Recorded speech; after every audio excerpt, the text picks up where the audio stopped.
welcome back to my channel. If you're new here, then hi, my name is Miss Paris, and on this channel you can find tips, advice and information all about teaching, as well as being able to follow along with my own personal journey. So if that's something that would interest you, don't forget to check out older videos and subscribe so you don't miss out on future content. Now it's that time of year, the days are getting longer, we have more sunshine, and for a lot of primary teachers or primary trainees out there, job hunting season is looming. March to June is where loads and loads of jobs come out for September. Secondary school teachers, vacancies will have been coming out a lot earlier, and some people might have already secured jobs. Congratulations.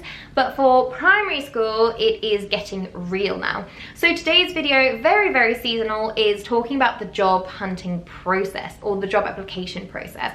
So this video is going to be split into 3 separate parts. It's going to start with personal statement tips, personal statement advice, followed on to a really amazing site which I will talk to you about in a second, which is fantastic for searching for jobs, and then we're going to finish by interview task, interview question, interview tips to kind of finalize that journey that you will probably hopefully go on soon. But before we begin, before I talk to you any further about this video, I need to say a huge thank you to today's sponsor. Now today's sponsor, as a teacher, I find very exciting. It is actually the Department of Education. Now in case you didn't know, the Department of Education actually runs a website, and this website is called Teaching Vacancies, and as the name suggests, it is the perfect place to find loads and loads, I'm talking hundreds of teaching related positions. So I'll be talking to you about that later on, but if you've never heard of it, definitely check out the link below and find out more about it later on. But for now, let's start with personal statements. So arguably, this is the most important part of the job hunting process. It can be the beginning or the end of your journey. And the reason I say that is because if you are writing a personal statement in your application form and it does not stand out, the school isn't interested in reading to the end, they are not wowed by your opportunity to show off and show them why you are the right candidate for the job, they will not offer you an interview. So you might have so many application forms to go through. You might copy and paste your personal statement so many times and still not get a single interview. And that is because there is something missing in your personal statement. There is a reason that you are not standing out. And hopefully in watching this video or getting me to edit and look at your personal statements or getting on a one-on-one call with me is going to support that. But just watch this section, and if you do already have a personal statement and you might be in the position, you know, of already having one but you still need to adapt it because you're not getting anywhere with interviews, then watch this section and maybe go back and edit and see what things you can improve on. So my first tip is vocabulary use. So you do not want to go in with very mild verbs. You want to go in with powerful verbs. You want to go in with verbs that show you off. Verbs that, you know, you kind of have to put your corporate hat on a little bit. Verbs that make the things you've done sound like it had a big impact and also supported the progress of the children. Let's take an example. You might say, I ran and planned a handwriting intervention. Okay, cool, so that's a brilliant example. You might be talking about how you do high expectations, and that might be your example. Lovely. But the thing is, it doesn't sound like it had a huge impact. Instead, what you might want to say is, I identified that there was an issue with handwriting in my classroom, and so I decided to introduce a handwriting intervention which I initiated and managed of my own accord. I decided to introduce it to different classes so that I could reform the handwriting in the 2 year 3 classes or in lower key stage 2, whatever it is. But just by using more powerful and significant verbs, it just makes it sound like a bigger deal. You've gone from ran and planned to using verbs like introduced, revamped, initiated, all these kind of amazing things. And if you continue to use that through your personal statement, schools actually go, oh wow, they've done quite a lot knowing they're only a trainee or knowing they've only had 2 years experience. That's tip number 1. Tip number 2 is the big one. It is to use the strategy of PEAL. Now PEAL stands for point, evidence, explain and link. And basically it is a way for your personal statement to not fall into the trap of I'm making a point, and I'm then going to move on. Because there is that expression that you all know, I'm sure, actions speak louder than words. Prove your statement. Do not just write, I adapt all my lessons to meet different needs so that all children can access learning, full stop, move on. Like, because they could just go, okay, prove it. If you, and this has happened to me before, if you get to the end of a statement and you've read the whole thing, you've read the whole A4 page or maybe a page and a half, and you still know nothing about that person, you know nothing about what they've done, you know nothing about what they've accomplished, what's the point? What was the point in me reading that? You want to come away from that personal statement and be like, oh wow, I love how they did this and they did this and they took their initiative on this, and oh my goodness, we've got a forest school and they've just spoken to me about outdoor learning, which sounds like the children enjoyed it so much they decided to, I don't know, duplicate the next lesson in a similar fashion, whatever. It makes such a big impact on the school, and then of course they're going to want to learn more about you. Of course they're going to want you in for an interview. So make sure that you use a point. Normally I would make sure you are addressing all the points of the personal specification, because that's the things they're looking for. You have evidence, you have the goods to back it up. You can say, here is my statement, here is my evidence, and explain it. Don't just say, for example, in a maths lesson, like, what does that mean? That tells me nothing. Explain maybe what happened, obviously quite brief, but you can still give some detail. You can explain the impact that that has. And as you'll notice, I keep using the word impact because that is what they're looking for. They want a teacher. They want to recruit a teacher that makes an impact on the pupils, that makes an impact in the school, that supports the wider community. They want to have oomph, okay? So impact, impact, impact all the time. And then for your L, after you've explained, is your link. So then I would link back to the personal statement. You could even take out some of the phrasing of the bullet point that you're addressing and incorporate it into a sentence, so that if they're flicking through and they've got their personal specification as a checklist, they could literally just tick as they go, because it's very obvious where you've written that. So number 1, vocabulary use. Number 2, peel. And number 3, personality. Now, you'll often find that in a personal specification, they'll have personality traits that they want to see. So this could be something from, you know, kind, caring, passionate, all those kind of things. And sadly, I have seen numerous examples of people just listing that in a paragraph and then moving on. They're like, oh, I am very kind, caring, passionate, I love kids, and that is what inspired me to become a teacher. And then you just kind of move on. There is no right or wrong answer, but personally, when I am reading and editing and writing my own personal statements, I try and incorporate my personality throughout the statement, so that in my examples, they can kind of infer that I care because I did blah, blah, blah, blah, blah. Or they can infer that I like the outdoors because I'm very eager to get any kind of natural resources, you know, into my lesson, or get the children out to demonstrate maybe a mathematical concept. You know, there's loads of different ways that you could incorporate your personality throughout, but I would avoid just chunking it all together and just saying, I am this, this, this, this, this, because then it's like you almost forget to talk about your personality throughout the rest of the statement because you just addressed it in one paragraph. And I think that can often be a dangerous trap to fall into. So now that you've kind of got an idea of what might be in your statement, you've come up with some examples that you can include that you think can address several points. You have maybe done a little flowchart of, okay, here's my point, here's my evidence, this is what I'm gonna say for explaining. And so you've now got maybe several bullet points and you want to start to put it together really nicely. Well, this is where the job hunting part comes in, because my 4th and final tip is to make sure you personalize your personal statement to every single school. And what I mean by this is, I don't mean just change the name. Don't just say, you know, I am applying to this school, and then at the end say, I would love to teach in this school. What I mean is try and grasp some of the personality, some of the ethos, some of the values from that school that you're applying to into your statement. Some of the things I love to read in personal statements is when people actually talk about the school and they link it to their own personal experiences, or they link it to, you know, an anecdote or a passion of theirs.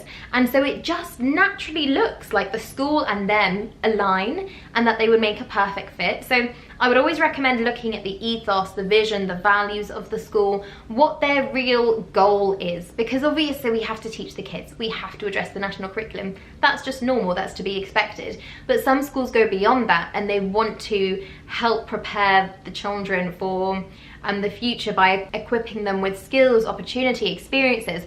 Talk about that. You know, if you are a linguist or you speak different languages and they have a language club, oh my goodness, what a goldmine. Put them together, talk about it. Again, I mentioned earlier with the outdoor learning, if they've got a forest school, mention it. There are so many different ways that you can personalize it to a school, but I think it really makes that connection with the reader of, I've never met this person, but I think they would be an amazing fit for the school. And I can see through their examples that they actually do care, or they do love reading for pleasure, or they do ... because they've spoken about it, they've shown me, and then you go on to the interview. But before we go on to anywhere near the interview, we first need to talk about the job hunting part, because you know you can do a personal statement outline before you find a vacancy, and that's why I'm uploading this video now, because I think once the jobs start coming in, you've already got this video to back up, you already know about my services to help, and you've already got things in place such as teaching vacancies that can help you kind of get the, what's it called? Get the wheel going, get the, you know what I mean. Get the ball going, get the ball started. Get the ball moving? I don't know, but you know what I mean, okay? You just start the process. Next chapter, it will be talking about how to find a job that suits you and your needs. So, see you there.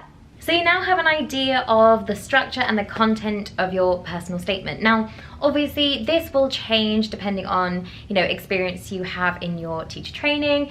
It may vary depending on school, because I would always recommend personalizing it. But obviously before you can do that, you need to find a teaching vacancy. Now, I see in so many places kind of asking, well, where do you look for jobs? Where do you find those?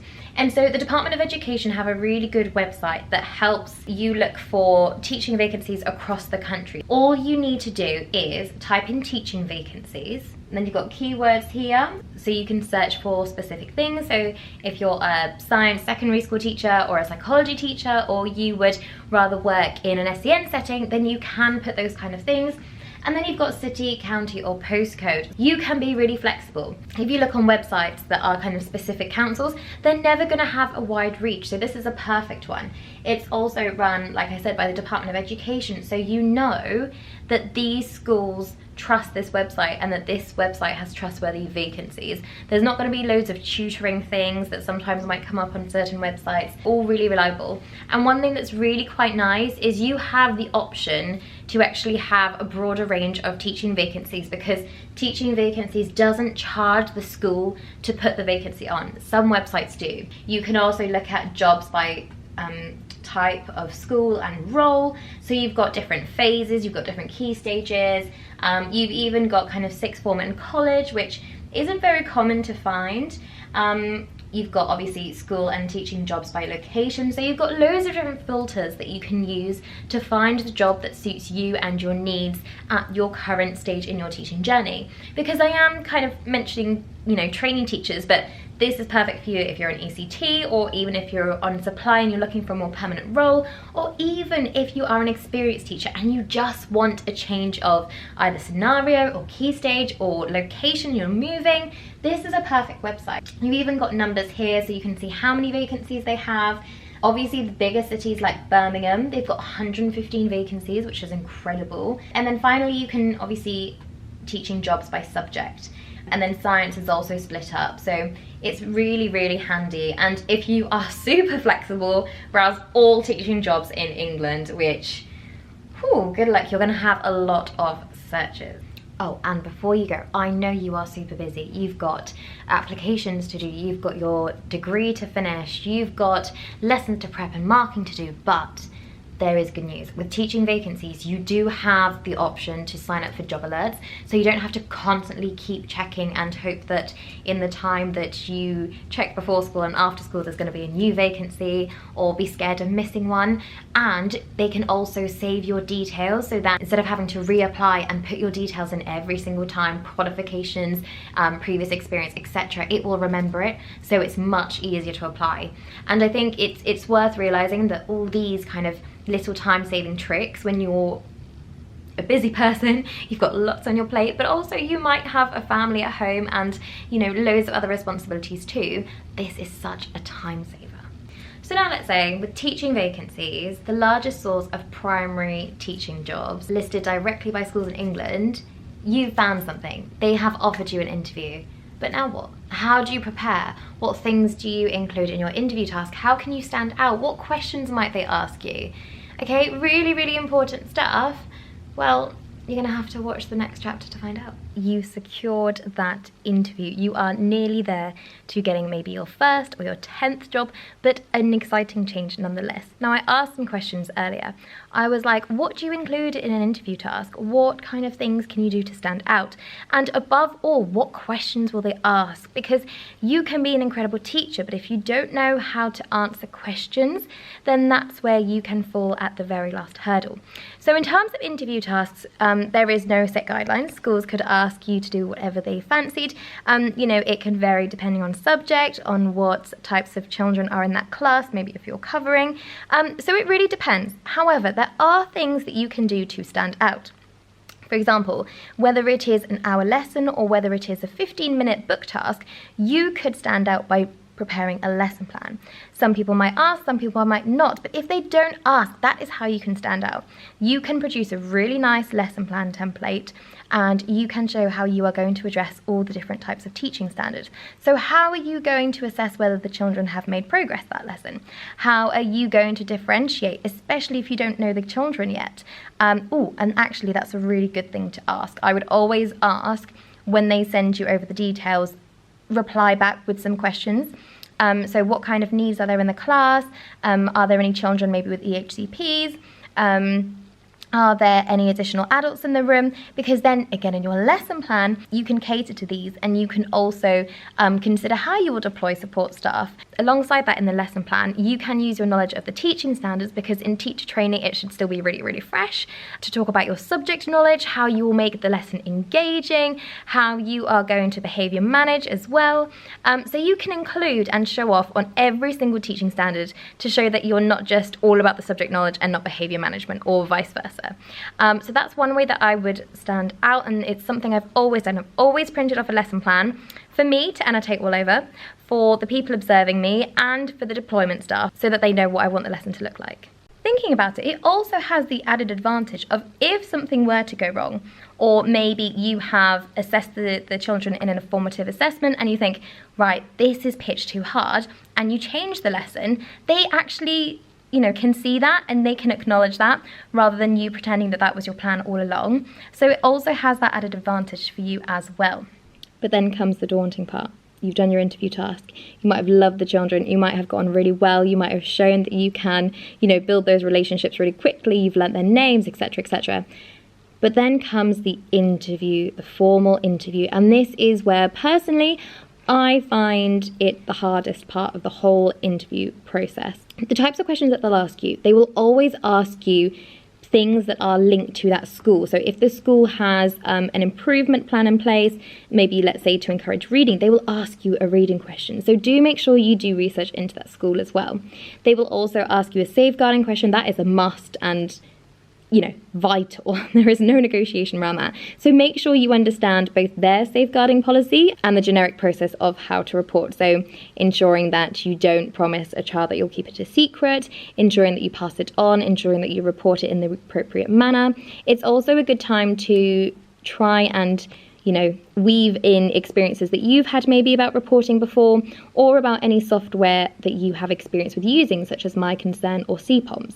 because then if that's the system that they use at their school, it already reassures them that the children are going to be safe with you because you know how to report it should anything happen. Of course, though, they also want to know about you. So why do you want to teach? Why do you want to teach here? Why do you want to teach this age group? Or what makes you suitable to teach for this age group?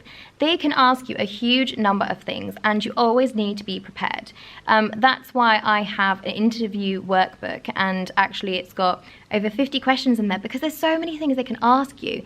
You know, I haven't even gone through behavior management, personal experiences. Tell me of a time you've worked as a team. How would you promote X, Y, Z in the whole school or in your classroom? We are currently working towards Y. How would you help us promote this? Or how would you ensure that we keep our Ofsted outstanding status, for example? Okay, so always you can base these answers around the school, so make sure you do your research. Okay, make sure you do your research, have a lesson plan to stand out, ensure you know how to answer a safeguarding question because that is vital.